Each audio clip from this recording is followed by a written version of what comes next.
Let's see what we got here.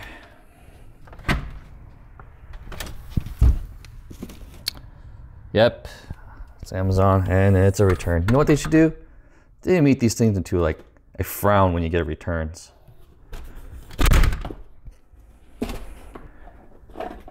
Let's throw it on the stack. Yep, just another day of returns. What's up, everyone? So today I'm going to be a little bit human and express a little bit more frustrations. Before I do, I'm actually gonna go grab a bite and then we'll talk then, okay? So see you guys soon. All right, guys, it's gonna be a little bit different format. I'm gonna try to do this video while I'm driving. Don't worry, I'm not gonna go that far. So I just got done with lunch. It's really sad. It's about 3 p.m. right now. Just been really busy. All right, guys, so let's talk about returns. I hate them. That's the bottom line. You know, it's a hassle. So for you guys who are new to Amazon, by default there's a setting where for anything that is unfulfillable, like a defective unit, or if Amazon damaged your product in their facility, or for whatever reason, you know, you gotta get a batch of returns and you gotta figure out whether or not to destroy them, have Amazon destroy it, or have Amazon ship it back to you. But they're gonna charge you either way. They're basically charging you for everything. They're basically charging you for shipping it to your house and shipping it back to them if you decide to ship it back to them, and then you know, and destroying it. Anyways, I'm a little bit frustrated because lately there's been a pattern of defective units that has been occurring. We've been noticing because there's been an increased number of negative reviews, and man, it sucks. As a result of that, our sales have dropped. You know, we've been averaging around anywhere between $5,000 to $6,000 in sales, and it's been I haven't looked at the numbers to be honest, but I know that our sales have dropped significantly, and it has a lot to do with those reviews. That's my guess. So we've been salvaging those reviews by taking some of our return products and picking up the ones that are like still in good shape and treating them as replacement units for our customers. So our saving grace right now is customer service.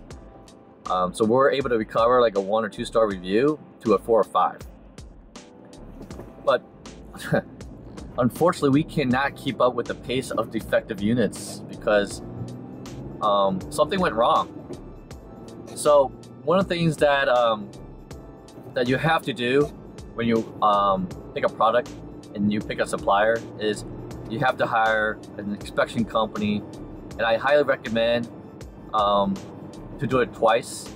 We did it twice, but even if we did it twice, we still ran into this problem. It's just out of our control.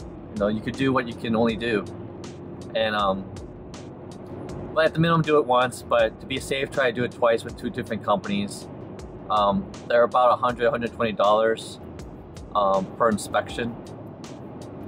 And what they do is they actually take a sample size of your inventory. And within that sample size, as long as it doesn't breach the 5% threshold of defective units, like major ones, you have different levels, but like for major defects, say you do a sample of 100, if they find 5 defective units, they're gonna fail the inspection.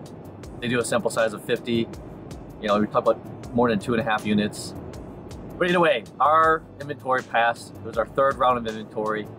And lately, we've been seeing that wave because it's eating, we're about 160 units left in our inventory.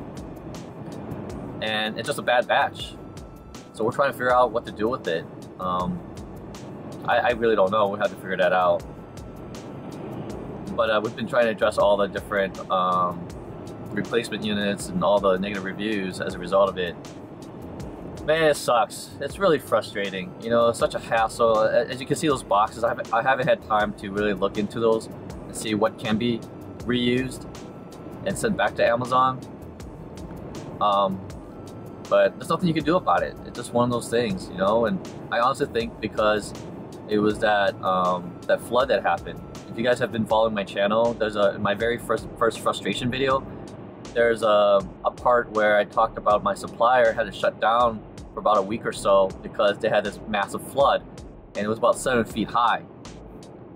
And I was really concerned about their manufacturing process.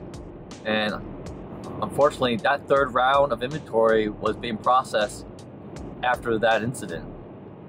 So I'm not surprised that I got some really bad batches, even though they passed the inspection. Maybe it was a small sample size, but man, it sucks.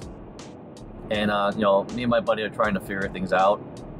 I think honestly, at this point, because the product doesn't have a very good ROI, it's a lesson learned. You know, I wish I did a better due diligence.